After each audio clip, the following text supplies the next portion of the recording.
오늘은 저번 편에 이어서 기괴한 꿈 이야기를 계속해서 해볼 텐데요. 기센 대표님과 악몽 꾸던 기약한 동생의 이야기 기억하시죠? 저번 편이 동생의 꿈이었다면 오늘 들려드릴 이야기는 대표님의 꿈입니다. 이것도 역시나 100% 실화이니 잘 들어주세요.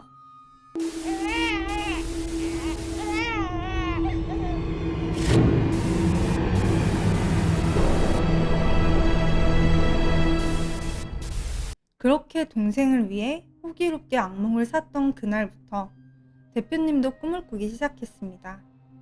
꿈에서 대표님은 어느 고층 건물의 원룸으로 이사를 온 상태였다고 합니다. 그날 밤 필요한 생활용품들을 좀 사려고 편의점으로 가고 있었대요. 그런데 저쪽 앞에 웬 여자가 서 있더랍니다. 길 한가운데 서서는 빤히 대표님을 쳐다보고 있었더래요. 고개도 움직이지 않고 눈도 피하지 않고 빤히. 대표님은 순간 움찔했지만 늦은 시간에 길 한가운데 저러고 서 있으니까 술 취한 사람이겠거니 생각했대요. 무서운 건 둘째치고 괜히 자기한테 시비를 걸까봐 모르는 척하고 얼른 지나치려고 하셨답니다. 최대한 아무렇지 않게 행동하면서 그 여자 옆을 스쳐 지나가는데 그때 그 여자가 대표님 가는 방향을 따라 고개를 돌리더니 시선은 대표님을 뚫어져라 보면서 말이죠. 순간 너무 오싹했대요. 술 취한 사람이라고 하기보다는 뭐랄까 사람이 아닌 것 같다라는 생각이 들더래요. 대표님은 그 순간을 모면하기 위해 핸드폰을 집에 놓고 나왔다고 크게 혼잣말을 하면서 후다닥 집으로 뛰어가셨대요. 달려가면서도 혹시라도 쫓아오면 어쩌나 하고 슬쩍 뒤를 돌아봤는데 그 여자는 다행히 그 자리에 그대로 서 있더랍니다. 물론 고개는 대표님 쪽을 빤히 향한 채로 말이죠. 어쨌든 그렇게 허겁지겁 집으로 돌아온 대표님은 너무 무서운 나머지 혹시나 그 여자가 자기가 사는 곳을 눈치채지 않을까 창문도 닫고 커튼도 쳤대요. 불도 안 켜고 그렇게 꽁꽁 한동안 숨어있듯 있었다고 합니다. 그랬더니 좀 안도감이 들더래요. 다행히 커튼도 암막 커튼이어서 밖에서 자기를 볼 수는 없을 거라는 생각이 들었죠. 그렇게 안심하던 찰나 갑자기 동생한테 전화가 오더랍니다. 꿈을 팔았던 그 동생한테서요. 사실 대표님은 혼자 무섭게 떨던 상황이라 동생 목소리가 그렇게 반가웠대요. 왜 우리도 너무 무서우면 일부러 막 누군가한테 전화하고 그러잖아요. 대표님도 그런 마음에 반갑게 전화를 받았답니다. 언니, 이사 다 했어? 짐 정리하는 거 도와줄 겸 가려고 하는데 이사한 데가 어디야? 뭐야, 너 언니가 이사한 것도 모르냐? 아무튼 이사 잘 끝냈고 정리도 다 했으니까 안 와도 돼. 너무 늦었어. 아니야, 어차피 나 근처니까. 그러니까 어딘지 말해봐. 그런데 그 순간 대표님은 온몸에 소름이 쫙 끼쳤대요. 방금 전까지는 어디로 이사 갔는지도 모른다고 해놓곤 어떻게 근처에 와 있다고 하나 싶어서요. 그때 조금 전 편의점 앞에서 마주쳤던 그 여자가 번뜩 생각이 났대요. 그러면서 그 순간 이거 동생 아니구나 하는 생각이 들었답니다. 그래서 대표님은 한사코 거절하기 시작했어요. 오늘은 진짜 안 와도 돼. 어차피 이사 다 끝나는데 귀찮게 뭘 와. 뭐가 귀찮아? 언니가 이사했다는데 당연히 내가 와봐야지. 아니야. 시간도 늦었고. 진짜로 안 와도 돼. 안 귀찮다니까? 진짜? 그냥 몇 층인지만 말해주면 내가 올라갈 테니까 걱정 마. 대표님은 큰일 났다. 벌써 이 건물 앞에 와 있구나 하는 불안감이 들었답니다. 그러면서도 다행인 건 아직은 몇 층인지 몰라서 못 오고 있다는 생각이 들었대요. 그래서 대표님은 살짝 커튼을 젖히고 아래를 내려다보기로 합니다. 통화는 계속하면서요. 그런데 그렇게 아래를 본 대표님은 깜짝 놀라 주저앉고 맙니다. 아니나 다를까 건물 아래에는 아까 그 여자가 서 있었거든요.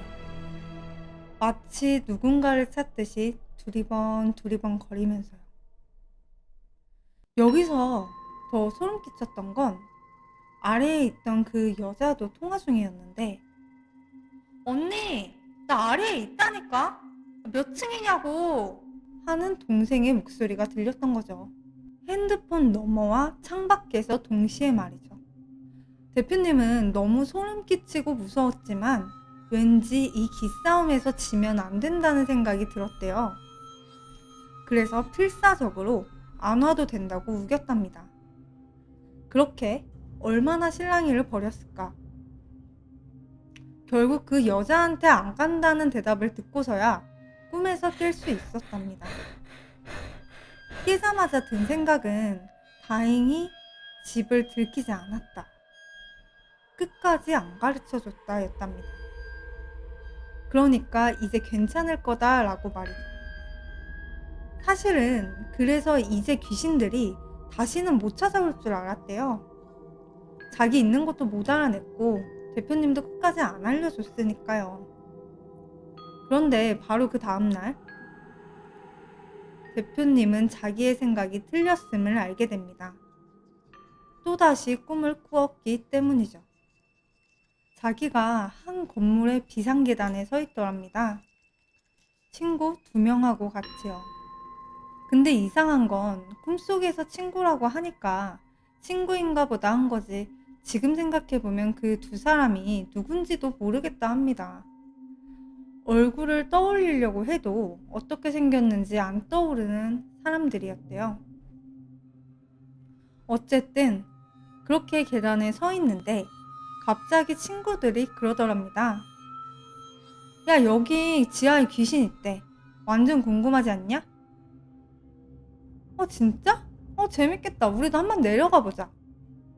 그러면서 친구들은 마치 흉가 체험이라도 하려는 듯 들떠서 대표님에게 같이 내려가 보자고 막 그러더래요. 당연히 대표님은 안 간다고 했고요. 왜냐하면 아까 잠깐 계단 아래를 내려다 봤을 때 기분이 좋지 않았거든요. 완전 깜깜한 게 아무것도 안 보여서 몇 층인지도 모를 만큼 깊어 보였대요. 마치 엄청 깊은 낭떠러지나 동굴처럼 말이죠. 순간 느낌이 쎄하더랍니다. 여기 진짜 뭔가가 있다. 내려가면 정말로 죽을 수도 있겠다 하고요. 그래서 대표님은 절대 싫다고, 여기 너무 위험한 것 같으니 너희도 내려가지 말라고, 여기 너무 무섭다고 막 말렸대요. 그런데도 친구들은 그 말을 무시하더래요. 오히려 그렇게 무서우면 너는 여기 있으라고 자기들끼리만 내려갔다 오겠다고 하더랍니다. 아무리 말려도 안 듣더래요. 하는 수 없이 대표님은 그럼 자기는 여기서 기다릴 테니까 얼른 다녀오라고 했대요. 대신 무슨 일 있으면 바로 소리 지르라고 하면서 말이죠. 그러자 친구들은 대표님만 혼자 남겨둔 채로 신나게 계단 아래로 내려가기 시작했습니다. 대표님은 불안해하면서 아래를 지켜볼 뿐이었고요. 그런데 예상과는 달리 아무 일도 일어나지 않았어요. 오히려 이것 봐 저것 봐 하면서 장난치는 친구들의 밝은 목소리가 들려서 자기가 너무 과민 반응했나 싶어 민망해졌대요. 안 보이긴 해도 친구들이 장난치는 소리가 들리니까 안심이 된 거죠. 그래서 슬그머니 나도 한번 내려가 볼까 하는 생각이 들던 그 순간, 이거 뭐지? 하는 친구의 목소리가 들리더랍니다. 그러고는 곧바로 찢어질 듯한 친구들의 비명소리가 들리더래요. 순간 대표님은 무슨 일이냐고 괜찮냐고 소리를 질렀대요. 그런데 그때 갑자기 조용해지더랍니다. 음소거를 한 듯 뚝 하고요. 아무 대답도 들리지 않았습니다. 계단이 너무 조용해서 대표님의 질문만 메아리처럼 울릴 뿐이었어요. 그 순간 정말 뜬금없이 지금 바로 도망쳐야 된다는 생각이 머리를 스치더랍니다. 이걸 뭐라고 설명할 수는 없는데 아무튼 그런 예감이 팍 들어서 대표님은 바로 몸을 돌려 위로 뛰기 시작했대요. 무작정 미친 듯이요.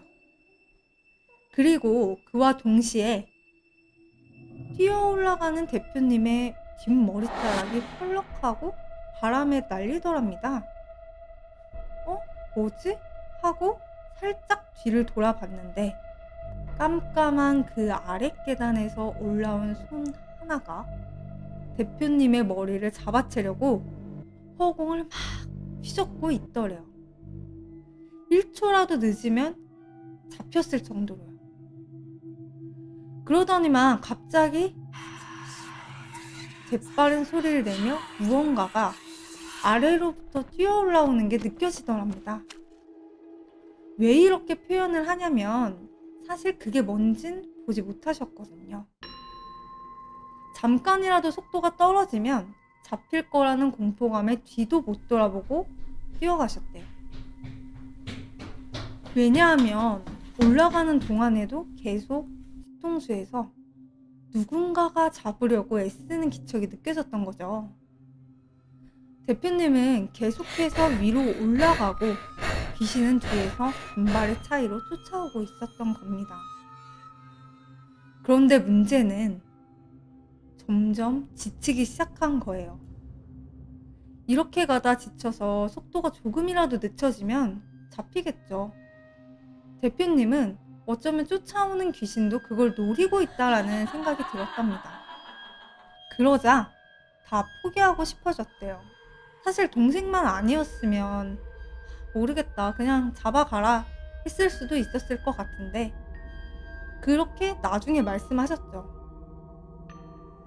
어쨌든 대표님은 정신을 차리려고 노력하셨대요. 그러고는 어쩌지? 어떻게 따돌려야 하지? 생각을 했지만 아무리 생각해봐도 별다른 방법이 없더랍니다.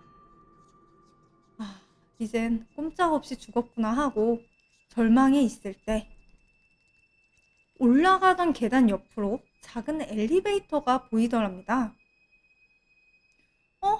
저 엘리베이터 문 열리는 순간 얼른 올라타서 빨리 닫으면 따돌릴 수 있지 않을까?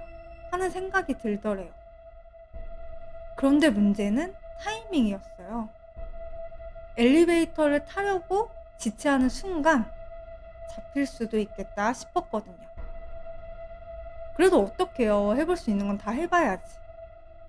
그때부터 대표님은 한 층 한 층 빠르게 올라가면서 그 엘리베이터의 위치를 확인했대요.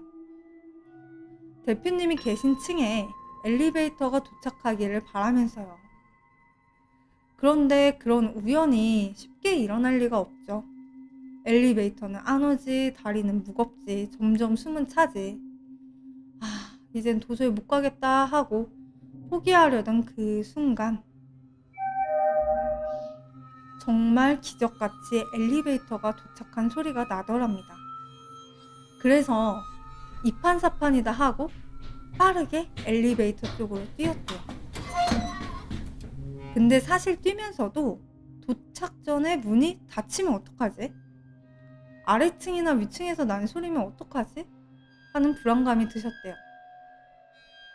그래도 방법이 없으니까 마구 뛰어서 엘리베이터 앞으로 간 거죠. 그때 누군가가 여기야 여기 빨리 타! 하면서 문을 잡아준 채로 급하게 부르더랍니다. 대표님은 그게 누군지 볼 새도 없이 정신없이 달려서 그 엘리베이터를 탔고 그 사람이 얼른 닫힌 버튼을 눌러서 바로 문을 닫았어요. 간발의 차로 귀신을 따돌린 거죠. 그러고는 그 사람이 안심해, 이제 못 잡아, 이렇게 말을 하는데 그 부분에서 잠이 깼대요. 물론 대표님은 꿈속에 그 사람이 누구였는지, 왜 자기를 도와줬는지 모르겠는데 동생 꿈에서 동생을 도왔던 그 사람이 아닐까 싶대요. 과연 그 사람은 누구였을까요? 아무튼 그날 이후로는 다행히 대표님이나 동생이 악몽을 꾸는 일은 없었다고 합니다. 그때의 경험이 얼마나 생생했는지 지금도 대표님은 그때 생각만 하면 온몸에 소름이 돋는다고 합니다. 만약 혹시라도 그때 잡혔다면 어떻게 됐을까 하고요. 그럼 저는 다음 시간에 찾아오도록 하겠습니다. 세 번째 또한 실제로 일어났던 무서운 얘기를 가져올 거니까요. 구독, 좋아요, 알림 설정 잊지 마세요. 안녕.